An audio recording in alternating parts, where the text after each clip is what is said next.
ಒಬ್ಬ ವಕೀಲನಾಗಿ ಇವತ್ತಿನ ತೀರ್ಪನ್ನು ಜನತಾಂತ್ರಿಕವಾಗಿ ನಾನು ಸ್ವಾಗತ ಮಾಡ್ತಾ ಇದ್ದೀನಿ. ನಾನು ಹಿಂದೆನೇ ಹೇಳಿದ್ದೇನೆ, ಮೂಲ ಗೇಟಲ್ಲಿ ನಾನು ಪ್ರೆಸ್ ಮೀಟ್ ಮಾಡಿ ಅಂತ ಹೇಳಿದ್ದೇನೆ, ಸಿದ್ದರಾಮಯ್ಯನವರು ಹಠ ಮಾಡಬೇಡಿ, ಅದು ತೊಗೊಂಡು ಏನು ಮಾಡ್ತೀನಿ, 14 ಸೈಟನ್ನು ಸರೆಂಡರ್ ಮಾಡಿಬಿಡಿ.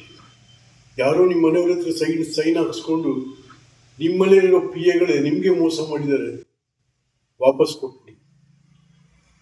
ಕೊಟ್ಬಿಟ್ಟು ಎನ್ಕ್ವೈರಿಗೆ ಆದೇಶ ಮಾಡಿ. ಬಹಳ ಜನ ಸಿಕ್ಕಾಕೊಳ್ತಾರೆ ಇದರಲ್ಲಿ ಅನ್ನೋದನ್ನ ಅವತ್ತು ಕೂಡ ಬಹಿರಂಗವಾಗಿ ನಾನು ಮೂಲ ಗೇಟ್ ಬಗ್ಗೆ ಅವ್ರಿಗೆ ವಿನಂತಿ ಮಾಡಿ. ಆದರೆ ಅವರು ನಮ್ಮಂಥವ್ರ ಮಾತುಗಳನ್ನ ಧಿಕ್ಕರಿಸಿ ಅವರು ಸುತ್ತ ಇರ್ತಕ್ಕಂಥ ಕ್ಯಾಕಸ್ ಗುಂಪು ಅವರುಗಳ ಮಾತನ್ನ ಕೇಳಿಕೊಂಡು ಮುಂದುವರೆದ್ರು. ಇವತ್ತೇನಾಯ್ತು,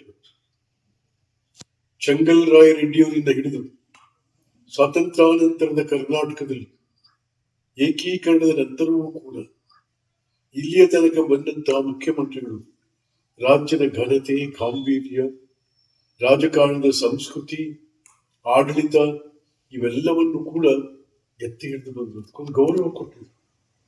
ಅದೆಲ್ಲವನ್ನು ಕೂಡ ಇವತ್ತು ನೀವು ಹಾಳು ಮಾಡಿಬಿಟ್ಟು ಸಿದ್ದರಾಮಯ್ಯ. ಕುರುಬ ಸಮುದಾಯ ಮುಗ್ಧರು, ಏನೂ ಗೊತ್ತಿಲ್ಲದೆ ಇರ್ತಕ್ಕಂಥ ಜನರು, ಅವರ ಇಡೀ ತನು ಮನ ಧನ ನಿಮ್ಗೆ ಅರ್ಪಣೆಯಾಯಿತು. ಹಿಂದುಳಿದವರು, ಮೇಲ್ವರ್ಗದವರು, ದಲಿತ ಸಮುದಾಯ, ಎಲ್ಲಾ ಜಾತಿ ಜನಾಂಗ ಧರ್ಮ ಭಾಷಿಕರ ಆಶೀರ್ವಾದದಿಂದ ನೀವು ಮುಖ್ಯಮಂತ್ರಿಗಳಾಗಿ ಇವತ್ತು ಅವರೆಲ್ಲರಿಗೂ ಕೂಡ ಮಸಿ ಬಣ್ಣಂಗೆ ಆಗಬೇಕು. ಈ ತೀರ್ಪು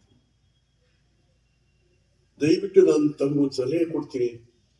ಈಗಾಗಲೇ ನಿಮ್ ಕೆಲವರು ಸ್ನೇಹಿತರು ಹೇಳ್ತಾ ಇದ್ದಾರೆ ಸುಪ್ರೀಂ ಕೋರ್ಟ್ ಹೋಗ್ಬೇಕು ಅಂತ. ಬೇಡಿ, ಸುಪ್ರೀಂ ಕೋರ್ಟ್ ಅಲ್ಲಿ ಕರ್ನಾಟಕ ರಾಜ್ಯದ ಉಚ್ಚ ನ್ಯಾಯಾಲಯದ ತೀರ್ಪನ್ನು ಎತ್ತಿ ಹಿಡಿತಾರೆ ಹೊರತು ಅದರ ವಿರುದ್ಧ ಮಾಡಲಿಕ್ಕೆ ಏನಿಲ್ಲ. ಹಾಗಾಗಿ ತಾವು ಬಹಳ ಗೌರವಯುತವಾಗಿ ತಮ್ಮ ಸ್ಥಾನಕ್ಕೆ ರಾಜೀನಾಮೆ ಕೊಟ್ಟು ಬೇರೆಯವ್ರಿಗೆ ಅವಕಾಶ ಕೊಟ್ಟು ರಾಜ್ಯದ ಆಡಳಿತ, ರಾಜ್ಯದ ಅಭಿವೃದ್ಧಿ, ಜನಮನದ ಸಂಕಷ್ಟ ಪರಿಹಾರ ಇವೆಲ್ಲವೂ ಕೂಡ ಆಗ್ಬೇಕಾಗಿದೆ. ಸಿದ್ದರಾಮಯ್ಯ ದಯವಿಟ್ಟು ಹಠ ಮಾಡಬೇಡಿ ಅಂತ ಹೇಳಿ ತಮ್ಮಲ್ಲಿ ನಾನು ಕೂಡ ವಿನಂತಿ ಮಾಡ್ತಾ ಇದ್ದೀನಿ.